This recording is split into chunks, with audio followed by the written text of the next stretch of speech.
Salam Bapak, Ibu, dan anak-anak sekalian. Salam sehat, salam jumpa dalam kasih Kristus. Kita berjumpa kembali dalam program Suara Kebenaran Jemaat Klasis Kota Kupang Timur. Oleh karena itu, kita akan memulainya renungan pada pagi hari ini. Dan saya mengajak saudara, Bapak-bapak, Ibu, dan anak-anak sekalian, tundukkan kepala dan kami mulai berdoa. Kembali kami mengucap syukur dan berterima kasih kepadamu ya Bapa. Atas cinta kasih Bapa untuk kami semua.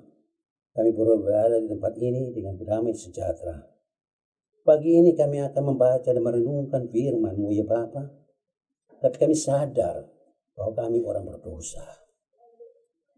Oleh karena itu, kami mohon ampun segala dosa dan salah kami, agar kami layak menghampiri kekudusan-Mu pada saat ini.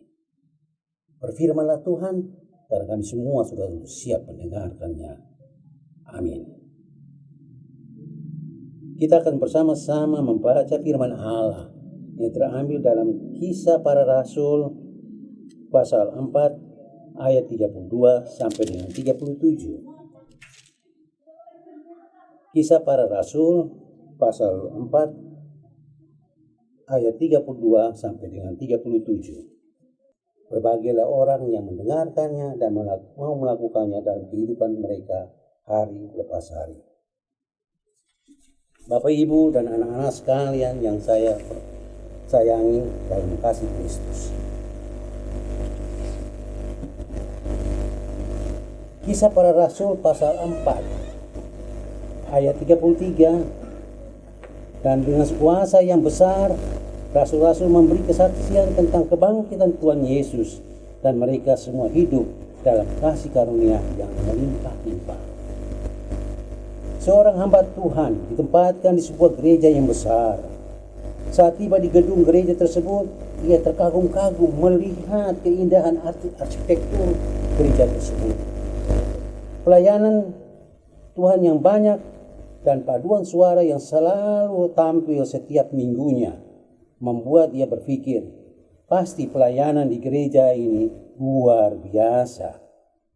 Setelah beberapa bulan ia melayani di gereja tersebut, ia mulai menemukan banyak hal yang menyedihkan. Ternyata jemaat di gereja ini sebagian besar bukanlah jemaat yang menetap. Meskipun tiap minggu ada jemaat baru, tetapi dalam minggu yang sama, jemaat yang pernah hadir tidak kelihatan lagi. Ia juga mulai melihat pertengkaran di antara para pelayan Tuhan yang ada dalam gereja tersebut. Hampir tidak ditemukan kegerakan dan tidak pernah ada demonstrasi kuasa Allah. Singkat cerita, hamba Tuhan tersebut mengumpulkan seluruh pelayan Tuhan di gereja tersebut. Ia kembali mengingatkan agar mereka bagaimana cara hidup jemaat mula-mula yang penuh dengan kuasa Allah dan persekutuan yang indah.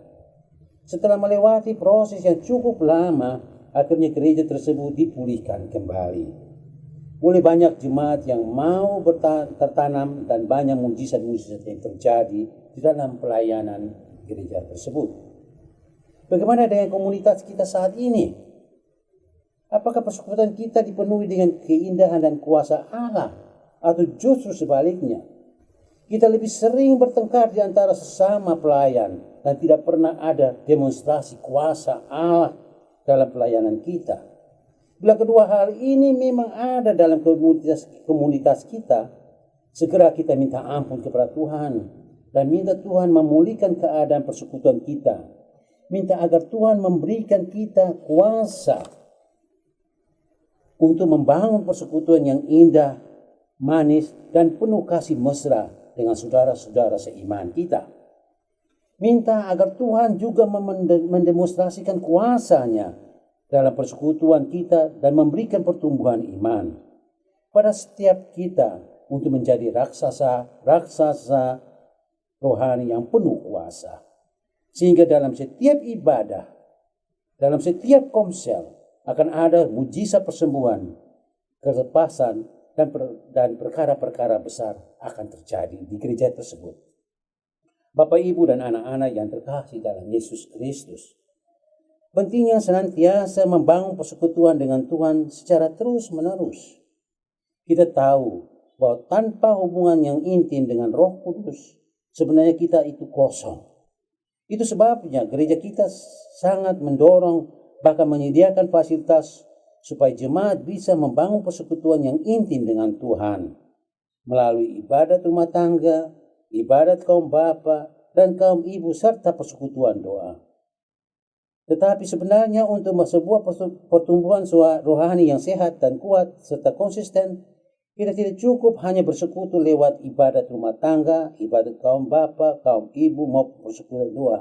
Melainkan kita harus melakukannya dengan konsisten setiap saat untuk bersekutu dengan Tuhan. Secara jasmani, kita bisa saja makan 1 kali dalam 1 hari. Tetapi kebutuhan tubuh kita tidak akan bisa maksimal jika dibandingkan dengan kita makan 3 kali sehari. Demikian juga dalam hal minum obat. Kebanyakan obat harus diminum 3 kali sehari supaya tubuh kita yang sakit bisa segera sembuh. Oleh sebab itu, bagaimana mungkin kita bisa berpikir bahwa roh kita bisa kuat kalau kita hanya memberi makan roh kita hanya 1 kali sehari saja? Kita perlu memberi makan manusia roh kita setidaknya 3 kali sehari, sama seperti kita memberi makan manusia jasmani itu selama 1 hari 3 kali. Bapak, Ibu, dan anak-anak yang terkasih dalam Yesus Kristus, kita bisa melihat Tuhan Yesus teladan sempurna yang bagi kita semua. Bagaimana ia harus menerus membangun hubungan yang intim dengan Bapaknya.